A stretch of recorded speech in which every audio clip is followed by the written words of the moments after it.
다음 페이지 밑줄이요. 이와 같은 거래를 인식하기 위해 사용하는 계정 과목이 미지급 비용, 미지급 비용의 비용 부분의 네모. 미지급 비용 계정으로 처리되는 전형적인 항목에는 미지급 급여, 미지급 이자, 미지급 수수료, 미지급 임차료, 미지급 보험료 등이 있다. 미지급 계속해서 밑줄입니다. 미지급 비용의 상대 계정 과목으로는 미수 수익으로서 수익이 발생하여서는 아직 그 대가를 받지 못한 금액을 말한다. 제가 아까 설명드린 내용이고요. 다음 예제 별 표시해 주시고 이 문제는 자주 출제가 되고 있습니다. 보통 묻는 거는 X 2년의 이자 비용은 얼마인가? 거기 적어주세요. 예제 거기 적혀있는 옆에다가 Q 다음 X 2년의 이자 비용은 얼마인가 라고 물어보고요.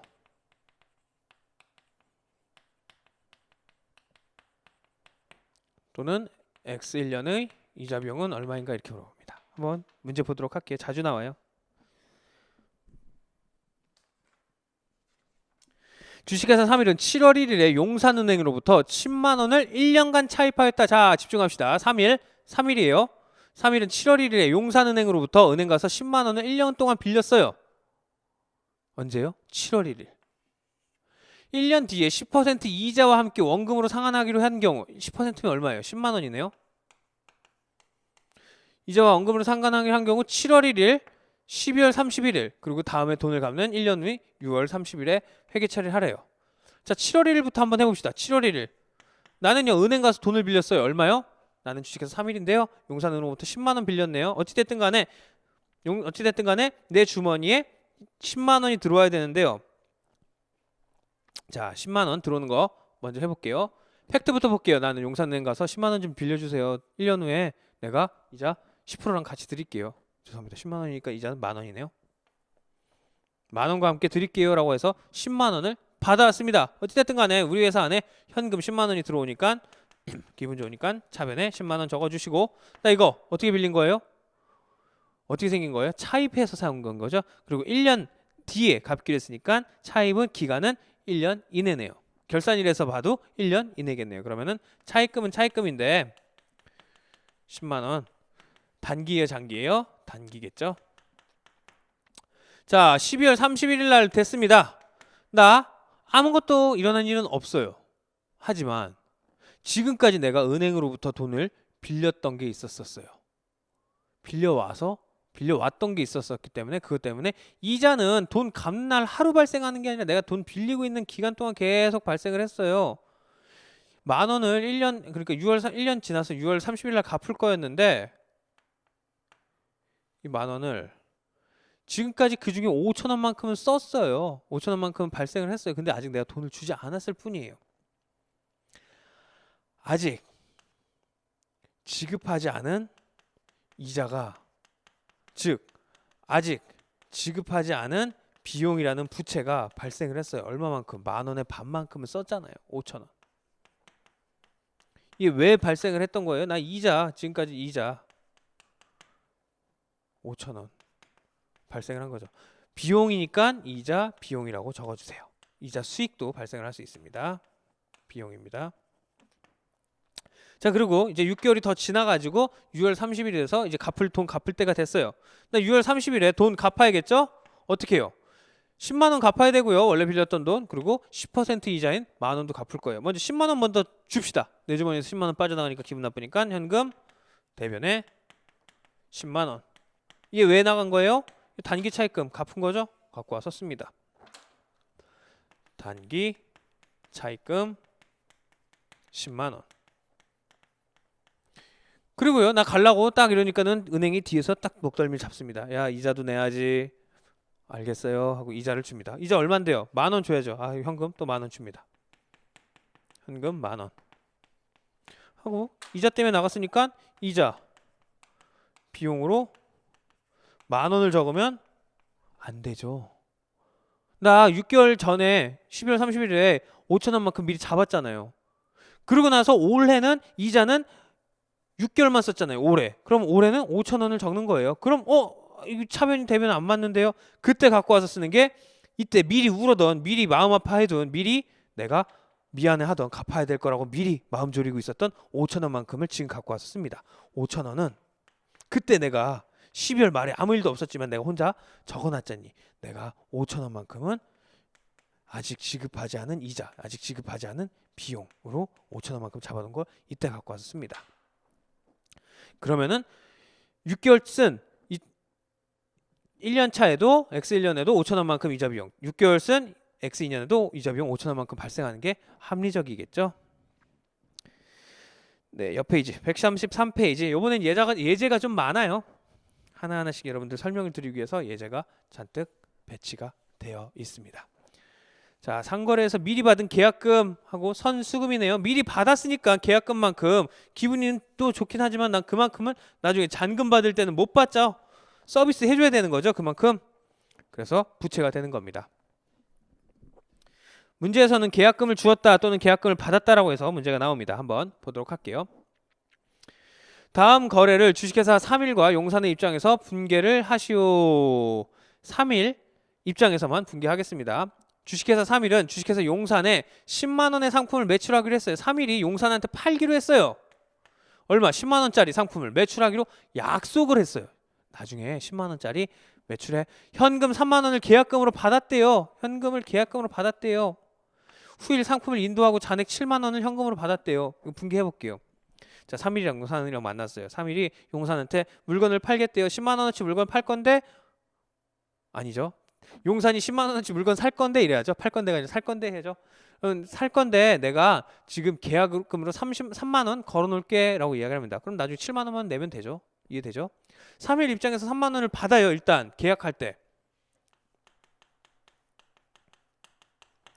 일단은 3일 입장에서 돈 3만원이 문을 열고 들어옵니다. 오예, 빨리 와서 앉힙니다. 차변에. 이쪽으로 와서 앉으세요. 현금 3만원님. 네, 우리 회사 안에서 들어와서 와주셔서 감사합니다. 이걸 받은 이유를 봤더니 뭐예요? 계약금으로 받은 거예요. 계약금 3만원. 근데 계약금은 뭐라고 그랬어요, 여러분들? 계약금은 내가 받은 거면은 먼저 받은 돈이라는 부채예요. 난 나중에 10만원짜리 팔면서 10만원을 다 받을 수는 없죠. 7만원만 받을 수 있잖아요. 7만원만. 자, 어떻게 해요? 자, 이제 매출을 합니다. 매출 10만원짜리 매출을 합니다. 자, 매출 수익 계정입니다. 자, 대변에 가서 안 치고요. 수익 10만원어치 매출을 하면서 나는 현금으로 10만원을 받으면 도둑놈이죠. 10만원 받을 수가 없잖아요. 3만원 미리 받았으니까. 그럼 7만원만 받겠네요. 7만원. 그럼 나는 10만원어치 매출하면서 7만원만 받았어요. 어떻게 해요? 어떻게 하긴 뭘 어떻게 해요? 미리 받았던 3만원을 갖고 와서 이때 써먹는 거죠. 선수금 3만원. 이렇게 해서 차변 대변 이렇게 없어지겠고요. 선수금끼리 없어지니까 매출 10만원이 발생하면서 현금 3만원과 현금 7만원 받은 것만 남게 되는 거죠. 딱 맞게 떨어지는 거네요.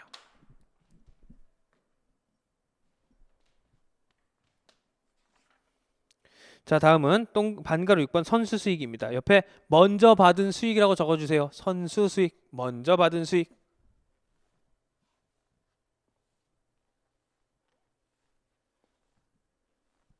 나는 임대업을 하고 있는 사람인데요.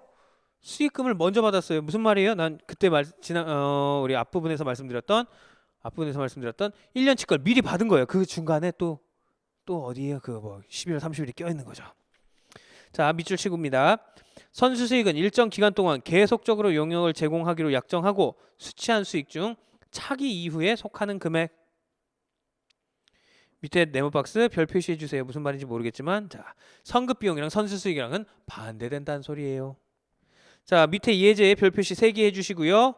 자, 묻는 거는 선수수익의 개념을 아느냐, 이게 수익이냐 이런 거랑 선수수익이라는 나중에 서비스를 제공해줘야 되는데 돈 미리 받은 거에 대한 개념을 아느냐, 부채다, 이 내용입니다. 자, 다음 거래를 분개하시오. 한번 분개해 보도록 하겠습니다. X1년 10월 1일에 건물을 임대해주고, 난 건물을 임대해준 사람이에요. 아, 기분 좋네. 건물 갖고 있네. 건물 임대해주고 6개월분의 임대료를 받았어요. 150만원. 자, 언제예요? X1년 10월 1일 날 6개월 동안 쓰기로 했어요. 언제가 6개월이에요? X2년 3월 31일이 6개월이 되는 날이에요. 이때까지 쓰겠다라고 이야기를 하고 150만원을 현금으로 받았어요. 자, 여러분도 아시겠지만, 당연히 눈치채셨겠지만 X1년 10월 1일과 X2년 3월 31일의 사이에는 뭐가 껴 있어요? 그쵸? X1년 12월 31일이 껴 있어요. 이때 뭐예요? 결산해야죠. 자, 요거 한번 분기부터 해볼게요. 자, X1년 10월 1일 날 어찌됐든 간에 나는 현금을 받았어요. 기분 좋으니까 이쪽으로 와서 앉으세요. 현금 어서. 어서 오세요. 현금 150만 원. 자, 나 이거 받은 거 왜예요? 왜 받았어요? 나 임대해 주는 사람이잖아요. 임대료 수익. 수익 계정입니다. 얼마요? 150만 원. 자, X1년 12월 31일 결산 수정 분기를 한대. 결산이 됐어요. 결산하는 날이 됐어요. 11월 31일 날. 너가 앞에 한 것 중에 뭔가 잘못한 게 있는 것 같아. 그거 수정해 라고 이야기를 합니다. 나 뭘 잘못했지? 한 게 이거 하나밖에 없는데 이거 하나 자세히 봅니다. 자세히 보니까는 X2년 1년 12월 31일에 보니까는 나 임대료 1년치 거를 다 내 거 수익으로 잡아놨어요. 원래? 그러면은 내년에는 임대 제공해줘야 되는데 이때 건 어떻게 하려고? 이거만큼 반만큼만 3개월치만큼만 수익으로 잡아야겠네. 그럼 이걸 거꾸로 돌려야겠다. 어떻게 해요? 나 이거 임대료 수익 150만 원 잡은 게 이게 다 올해 게 아니라 이 중에 반만큼 임대료 수익 75만 원만큼은 줄여줘야겠네. 임대료 수익을 줄여줍니다. 얼마만큼? 반만큼이요. 75만 원. 왜? 나머지 반 3개월만큼 서비스를 제공해줘야 되니까요. 그럼 이거 뭔데? 이거는 먼저 받은 임대료야. 그래서 나는 임대를 제공을 해줘야 돼. 같은 내용으로 먼저 받은 수익이야 라고 적어주셔도 됩니다. 얼마요? 75만 원. 자, 다음 해가 돼서 1월부터 3월 X2년 1월 1일부터 3월 30일까지 쭉 지났어요. 자, 위에 선수 수익에 대해서 수익으로 인식을 했대요. 무슨 말이에요? X2년 3월 31일 날 갔더니 그 작년 말에 잡아놨던 선수 수익, 선수 임대료의 75만 원을 드디어 서비스 다 제공했어. 예! 해서 이제 선수 임대료를 없애줘도 되는 겁니다. 자, 그러면 어떻게 해요? 3개월만큼 진짜로 임대를 해준 거 맞죠? 임대료 수익 얼마요? 75만 원 잡아주시고 그때 마음속에 부채 해줘야 되는 서비스 이제 다 없어졌잖니. 난 이제 빚이 없어졌어. 마음의 빚이 없어졌어. 서비스 만약에 우리 건물에 임대 들어오려면 추가로 돈을 내고 들어와. 나는 다 해줬어. 해줄 거 다 해줬어. 선수 먼저 받은 임대료 이제 없앨 거야. 는 선수 수익이죠. 얼마요? 75만 원 잡아주시면 됩니다. 질문을 하는 거는요. 여러분들이 이걸 잡을 줄 알겠느냐. 이러한 내용을 이 개념을 이해하느냐. 선수 수익은 수익이 아니라 뭐다? 부채라는 걸. 자, 반가로 7번 예수금입니다. 자, 예수금 먼저 설명을 드리고 갈게요.